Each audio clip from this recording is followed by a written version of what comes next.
Сәлеметсіңдер ме оқушылар? Бүгін бізде жаратылыстану сабағы. Сабақтың тақырыбы дыбыстар қандай болады? Бүгінгі сабақта сендер дыбыс түрлерін білетін боласыңдар, және қатты және бәсең дыбыстарды ажыратып үйренесіңдер. Қане, сабақты бастамас бұрын жұмбақты шешіп көрейікші. Адамды адамға жалғайды, адамнан бір сәт қалмайды, естиді, сөйлей алмайды.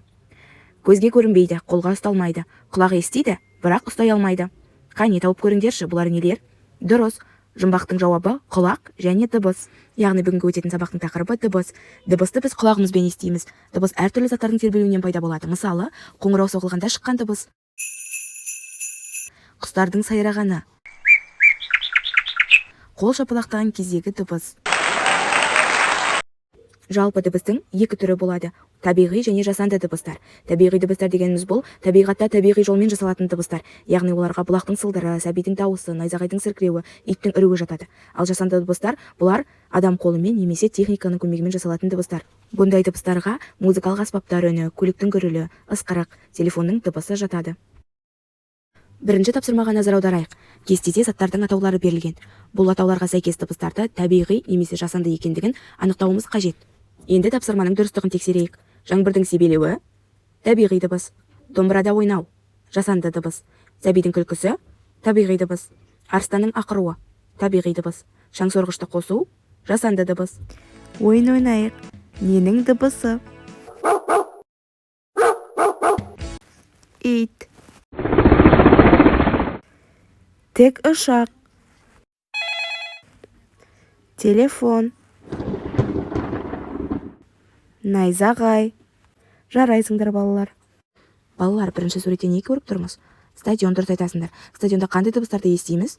Қатты. Яғни қатты дыбыстарды біз стадион, адам көп жүретін көше қиылыстар мен би алаңдары тәрізді орындардан естиміз. Ал бәсең дыбыстарды театр, аурухана, музей, кітапхана тәрізді өте тыныш жерлерден естиміз.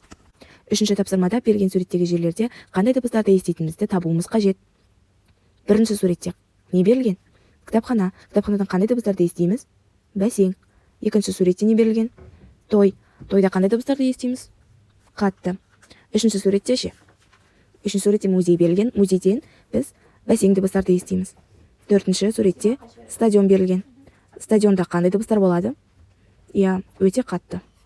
Оқушылар, сендер білесіңдер ме? Алматы облысындағы Алтын емел ұлттық табиғи саябағында әнші құм бар. Құм самал желдің әсерінен сырғап, қозғалған кезде санайдың үніне ұқсас әуен шығады, ал қатты жел соқса, ұшақтың дыбысына ұқсас гүріл естіледі. Сондықтан оны әнші құм деп атап кеткен. Төртінші тапсырмада WordWall платформасы арқылы берілген сұрақтарға жауап берейік. Дыбыс шығуына қарай қандай болады? Дұрыс, табиғи әрі жасанды. Табиғи дыбысты ата. Дұрыс, бұлақтың сыбдыры. Жасанды дыбысты тап. Дұрыс, ысқырық. Кітапханада, музейде қандай дыбысты естиміз? Дұрыс, бәсең. Би алаңында қандай дыбысты естиміз? Қатты. Біз дыбысты қандай дене мүшесі арқылы ести аламыз? Құлақ. Балалар, бүгінгі сабақты қорытындылау мақсатында шапалақ ұрып дыбыс шығару арқылы мұғалімге кері байланыс жасаймыз. Мен барлығын түсіндім десеңіз, 3 рет шапалақ ұрыңыз. Мен енді түсініп келемін десеңіз, 2 рет ұрыңыз. Мен түсінбедім десеңіз, 1 рет шапалақ ұрыңыз. Жарайсыңдар, балалар. Бүгінгі сабаққа өте жақсы қатысыңдар. Енді үй тапсырмасына осы нұсқаулық бойынша тәжірибе жасап келеміз.